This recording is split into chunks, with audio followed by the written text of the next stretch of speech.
नमस्ते दोस्तों, मैं प्रवीण कुमार आपका दोस्त स्वागत करता हूं आपका एससीबी सरल ज्ञान चैनल पर।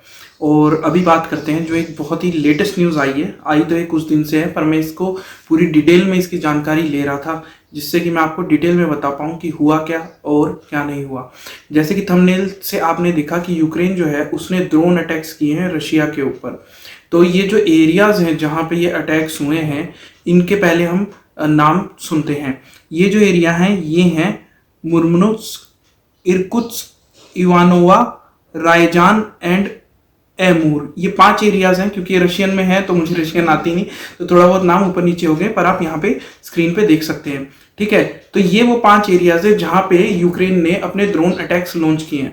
पर ये ड्रोन अटैक्स ऐसे लॉन्च नहीं किए कि भाई ड्रोन जो है वो बॉर्डर से उड़ा, यानी यूक्रेन से उड़ा और वो रशिया के अंदर चला गया। नहीं, ये जो ड्रोन अटैक्स हुए हैं ये हुए हैं लगभग रशिया के 4000 किलोमीटर के अंदर जाके। कुछ तो ऐसे एरियाज हैं इसके अंदर, इतनी दूर दूर जाके हुए हैं।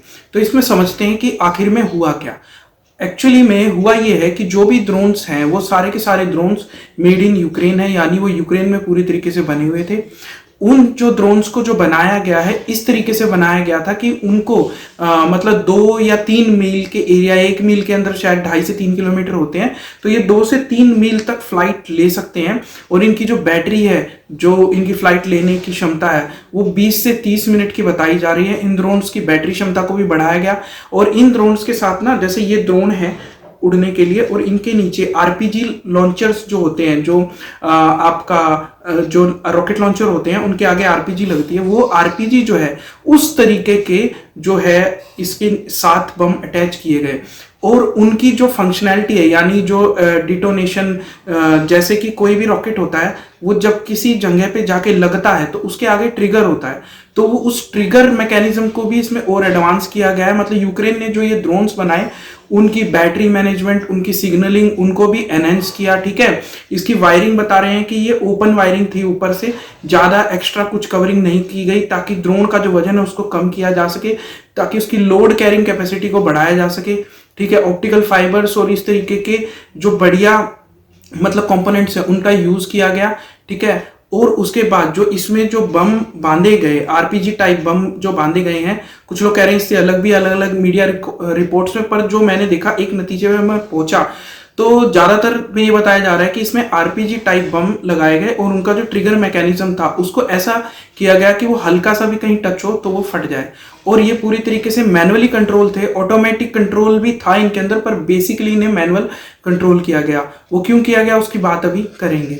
तो इस तरीके से भाई इन्होंने ड्रोन कंपोनेंट्स बनाए, उसका जो बम है वो बनाया। और फिर उसके बाद क्या किया, ट्रक्स थे 5 एरियाज में गए अलग अलग, ये तो 5 या 6 ट्रक्स कहे जा रहे हैं लगभग।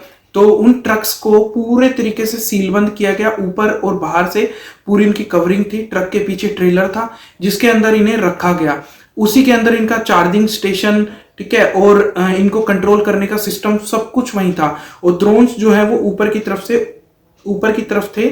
ऊपर से जब इन्हें बॉर्डर पार करवाया गया ट्रक्स को, तो उस समय ये ध्यान दिया गया कि इनकी कवरिंग और सब कुछ ऐसा हो कि किसी भी तरीके से इनको डिटेक्ट ना किया जा सके। ठीक है, किसी भी तरीके से, इलेक्ट्रॉनिक तरीके से या किसी भी तरीके से इन्हें डिटेक्ट ना किया जा सके। फिर ये ट्रक्स जो हैं यूक्रेन से गए हैं सीधा इन जंगों के पास, 2 से 3 मील के डिस्टेंस पे, आगे पीछे हो सकता है, और वहां से फिर जो हैंडलर था उसने इनको लॉन्च कर दिया। और ये लॉन्च करने के बाद सीधा इनको ऐसा बताया जा रहा है कि ये ड्रोन्स थे। उन ड्रोन्स को मतलब क्योंकि ये ज्यादातर जो अटैक हुए हैं वो हुए हैं रशिया के एयर बेसिस पे, नेवल स्टेशन पे जहां पे परमाणु बम पनडुब्बी थी, और एयरफोर्स स्टेशन पे जहां पे इनके जो बड़े बड़े फाइटर प्लेन्स डिप्लॉय थे। तो इसमें क्या है, वहां पे एयर डिफेंस सिस्टम डिप्लॉय है रशिया का। सब लोग यही सोच रहे हैं कि आखिर ये फेल कैसे हुआ, ड्रोन्स को मार के क्यों नहीं गिराया। ठीक है, तो वहां पे ईएमवी जो एक मतलब टूल होता है, मतलब टूल क्या कहें, एक पूरा का पूरा मशीन होती है। ठीक है, इलेक्ट्रोमैग्नेटिक्स वेव्स जो EMW जो निकालती है वो, तो वो इस तरीके की इलेक्ट्रोमैग्नेटिक वेव्स होती हैं कि इनके सिग्नल को जाम कर देते हैं ड्रोन्स के वो, ठीक है। तो ड्रोन्स के सिग्नल को जाम करके और उससे कनेक्शन कट जाता है हैंडलर और ड्रोन्स के बीच का, जिससे कि ड्रोन निष्क्रिय हो जाते हैं या फिर वो अपनी गाइडेंस खो देते हैं कि उन्हें किधर जाना था एक्चुअली। तो इसका भी इन लोगों ने तोड़ निकाला कि एक ड्रोन उड़ेगा और एक ड्रोन कम हाइट पे रहेगा, जो मतलब जो हैंडलर होगा, मतलब ये सैटेलाइट से भी अगर कनेक्शन नहीं होगा और आरसी से भी जो रिमोट कंट्रोल होता है उससे भी अगर कंट्रोल नहीं होगा, तो हैंडलर जो है वो अपना सिग्नल भेजेगा, जो एक बीच में ड्रोन होगा जो रडार की रेंज से बाहर होगा उसको, फिर वो वहां से भेजेगा सिग्नल उस ड्रोन को जो अटैक करने जा रहा है। तो इस तरीके से इन लोगों ने कुछ मैकेनिज्म को यूज किया, अपनाया।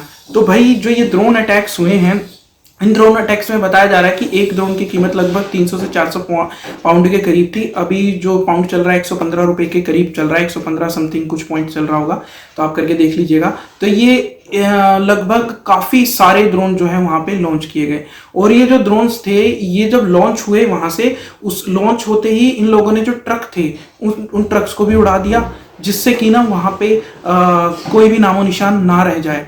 तो इन ड्रोन्स ने मतलब जो समझ रहे हो आप 300-400 पाउंड का जो एक मतलब ड्रोन था, मतलब जिसका प्राइसिंग लगभग उन्हें इतना पड़ा, मतलब 34-35 हजार रुपए के करीब, मतलब एक लमसम, देखो यही बताया जा रहा है मीडिया में, मैंने भी वहीं से डिटेल ली है, तो जो इतना बताया जा रहा है हो सकता है इससे कुछ कम ज्यादा भी हो।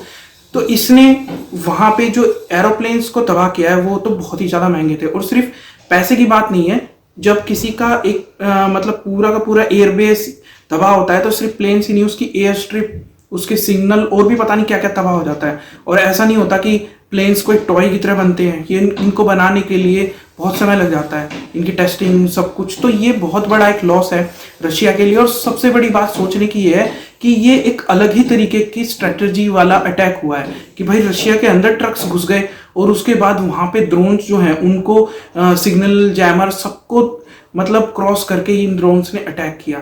तो ये पूरा का पूरा जो है मामला हुआ है। तो इसी के ऊपर चर्चा चल रही है कि जो आप लोगों को अब शायद पूरी डिटेल में पता लगा होगा। तो ये 5 जगह पे हुआ है जो मैंने आपको बताई है। और यहाँ पे ना several aircraft caught fire in Murmansk, जो इसमें लिखा हुआ है, near the border with Norway and in Irkutsk in eastern Siberia the ministry said. मतलब ये यहाँ पे दिया है, Russian defence minister said on Monday that Ukraine drone attack airfield in 5 region. मतलब ये रशिया की डिफेंस मिनिस्ट्री जो है उसने भी कहा है। और हाँ, ये जो ड्रोन्स थे इनके जो फुटेज है, क्योंकि इन पे कैमरा भी लगा हुआ था, वो फुटेज भी यूक्रेन ने जारी किए हैं।